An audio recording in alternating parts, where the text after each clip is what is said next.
Website e-commerce yang pertama yaitu Tokopedia. Tokopedia adalah mall online yang memungkinkan penjual untuk membuka tokonya dan melakukan penjualan dengan mudah tanpa harus memikirkan sewa toko. Tokopedia menawarkan sebuah pengalaman jual beli online yang aman, mudah, dan nyaman. Selanjutnya yaitu Bukalapak. Bukalapak merupakan situs belanja online terpercaya di Indonesia yang menjual beragam produk yang dibutuhkan di seluruh Indonesia. Bukalapak hadir sebagai toko online terpercaya dengan sistem konsumen ke konsumen. Selanjutnya Blibli. Blibli mengadopsi konsep website e-commerce yang ditata layaknya mall, tapi konsumen tidak perlu keluar rumah untuk berkunjung. Mulai dari banking partner, logistik, hingga merchant, Blibli punya standar teknologi kelas dunia yang membuat sistemnya praktis dalam memenuhi kebutuhan konsumen. FJB Kaskus. Forum jual beli Kaskus ini punya fungsi yang sama dengan website e-commerce lainnya. Seperti yang kita ketahui, Kaskus awalnya hanya forum komunitas untuk orang Indonesia, tapi kini Kaskus mengembangkan bisnis di dunia e-commerce. Website Kaskus menawarkan berbagai macam barang dan jasa. Selanjutnya yaitu Reebok. Website Reebok didesain ulang di tahun 2012 dengan menambahkan banyak fitur dan grafis serta usability yang baik. Produsen sepatu olahraga ini juga membekali website e-commerce-nya dengan shopping experience yang efektif. Selain itu, website Reebok juga memiliki blog yang selalu update, mulai dari tips olahraga, produk-produk anyar, hingga sesi latihan para atlet yang memotivasi para pembaca. Selanjutnya adalah IKEA. IKEA adalah perusahaan multinasional yang mendesain dan menjual furniture siap rakit. Selanjutnya yaitu Amazon.com. Bagi pemain online marketer mungkin sudah tidak asing lagi dengan yang namanya situs jual beli ini. Situs jual beli ini merupakan yang paling besar di dunia dan sudah memiliki banyak cabang seperti Amazon.co.uk dan Amazon.co.jp. Amazon mempunyai banyak marketing atau dalam dunia nyata disebut makelar. Affiliate program Amazon.com, di sana kita bisa menjadi penjual tanpa mempunyai produk. Bukan dropship tapi affiliate. Selanjutnya yaitu ebay.com. eBay adalah situs jual beli internasional. Sistemnya yaitu meskipun di situs eBay terdapat banyak barang yang dijual, tapi itu berasal dari banyak penjual juga. Dan untuk melakukan pembayaran dari penjual ke pembeli secara langsung atau tidak melalui eBay. Selanjutnya adalah lazada.co.id. Ini merupakan situs belanja online terpercaya di Indonesia. Lazada.co.id dinilai sistem kerjanya sudah mirip dengan website jual beli kelas internasional yaitu Amazon.com. Web e-commerce yang terakhir yaitu Shopee. Shopee merupakan wadah belanja online yang lebih fokus pada platform mobile sehingga orang-orang lebih mudah mencari, berbelanja, dan berjualan langsung di ponselnya saja.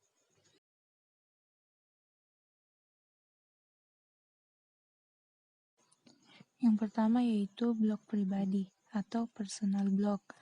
Blog jenis ini umumnya sekedar untuk mengisi waktu luang atau berbagi hal-hal dari kehidupan sehari-hari. Bisa juga dikategorikan sebagai catatan online publik yang topiknya segala hal atau yang bersifat umum. Yang kedua yaitu blog niche, merupakan blog yang fokus pada topik-topik khusus yang ingin diangkat sesuai pada tujuan yang ingin dicapai. Bila memiliki keahlian khusus yang sangat dikuasai, dengan membuat blog sangat dianjurkan dan disarankan. Selanjutnya yaitu blog otoritas. adalah blog yang dibuat oleh seseorang yang mau serius menekuni dan mengelola secara konsisten dan berkelanjutan. Tujuan dibuat ini pertama kali adalah untuk membantu banyak orang yang membutuhkan informasi yang jelas dan bisa dipercaya keabsahannya, serta diharapkan menjadi ahli atau pakar di bidangnya.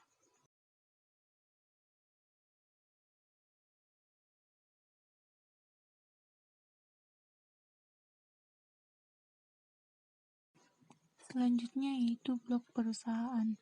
Adalah blog yang berada di dalam website sebuah perusahaan yang berisi beragam konten seputar perusahaan tersebut. Tujuannya yaitu untuk menginformasikan pengumuman penting, memperkenalkan produk perusahaan maupun jasa terbaru, dan berkomunikasi dengan pelanggan blog. Selanjutnya yaitu free blog atau blog gratis. Adalah blog yang disediakan oleh pihak perusahaan pihak ketiga sebagai layanan blogging baik itu subdomain maupun hostingnya. Selanjutnya yaitu self-hosting blog. Adalah jenis blog yang dibuat menggunakan domain dan hosting sendiri. Jika hendak membuat blog jenis ini diharuskan menyewa hosting dan domain terlebih dahulu, lalu menginstal CMS yang dirasa cocok.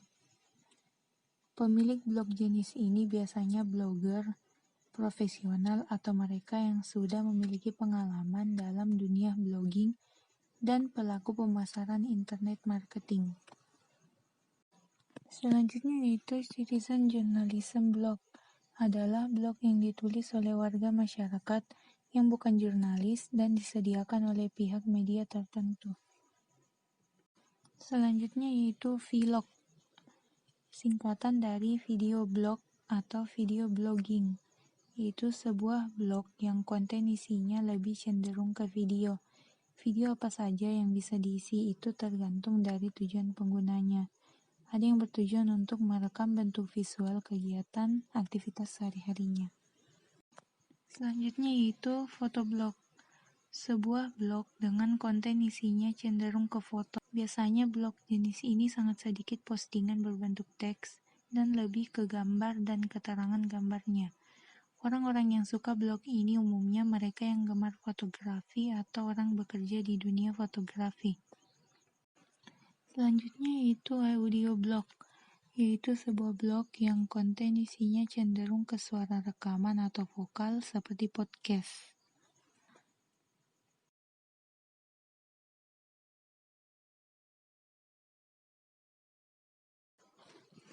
Pertama yaitu Rumah Belajar Kemendikbud atau situs belajar online Kemendikbud. Kemendikbud memiliki portal media pembelajaran online bernama Rumah Belajar. Di situs pembelajaran online ini tersedia serba aneka sumber belajar, mulai dari buku sekolah elektronik, bank latihan soal, kegiatan laboratorium online, media visual peta budaya Indonesia, simulasi penjelajah angkasa, materi panduan pengembangan keprofesian berkelanjutan, hingga kegiatan belajar kelompok online. Yang kedua yaitu Radio Suara Edukasi Kemendikbud. Radio Suara Edukasi merupakan radio untuk pendidikan yang dikembangkan oleh Kemendikbud. Memiliki begitu banyak konten audio tentang berbagai materi pendidikan untuk PAUD hingga SMA, hingga siaran tentang info-info pendidikan di Indonesia. Radio Suara Edukasi ini juga begitu mudah diakses via online melalui alamat radio streamingnya. Selanjutnya yaitu zenius.net. Zenius Education adalah website pendidikan yang menyediakan berbagai materi pembelajaran mulai dari tingkat SD hingga SMA. Selanjutnya yaitu Wikipedia.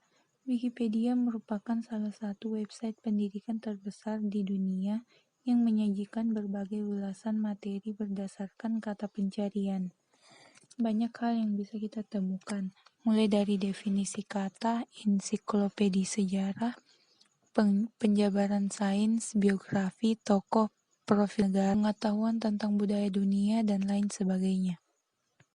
Selanjutnya yaitu kelas kita. Kelas Kita merupakan portal pendidikan yang menyediakan berbagai kursus yang bisa diikuti pengunjung, berbagai materi pembelajaran hingga materi pengetahuan umum bisa didapatkan di sini.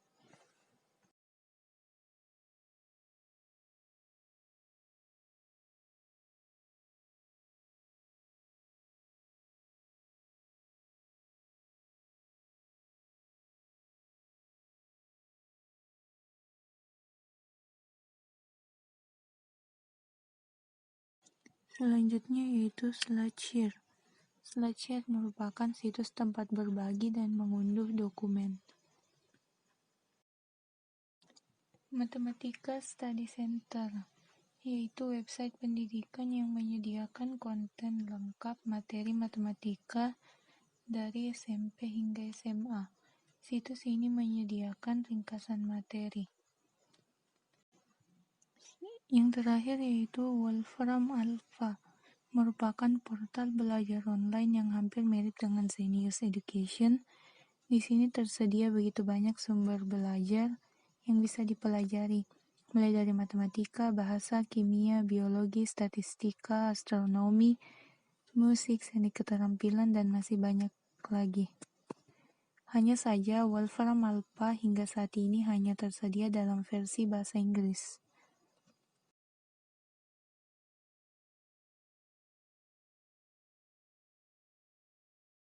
Yang pertama yaitu Detik. Detik merupakan situs yang sudah lama menjadi situs yang paling banyak diakses oleh orang Indonesia, baik lewat PC maupun Android.